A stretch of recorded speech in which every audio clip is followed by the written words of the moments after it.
Hello guys, আসসালামু আলাইকুম। কেমন আছেন সবাই? আমি আজ বানাবো রসমালাই। এক কাপ গুঁড়া দুধ নিয়ে নিয়েছি, 1 চামচ ঘি, হাফ চামচ বেকিং পাউডার দিয়ে ভালোভাবে মিশিয়ে নেব। একটা ডিম ফেটিয়ে নিয়ে ডিমটা অল্প অল্প করে দিয়ে গুঁড়া দুধটা ভালোভাবে মাখাতে হবে। ডোটা রেডি হয়ে গেছে। এখন আমি রসমালাই শেপ করে নিচ্ছি। হাতে একটু ঘি লাগিয়ে নিয়েছি।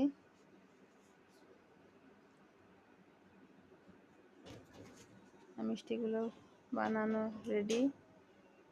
এখন আমি চিনি দিয়ে ক্যারামেল করে নিচ্ছি। ক্যারামেল হয়ে গেছে। এখন আমি দুধ দিয়ে দিলাম।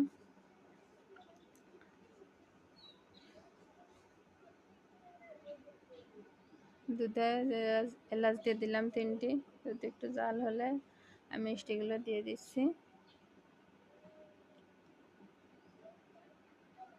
5 মিনিট জাল হয়ে গেলে মিষ্টিগুলো এখন হয়ে গেছে। মিষ্টিগুলো রেডি। আল্লাহ হাফেজ।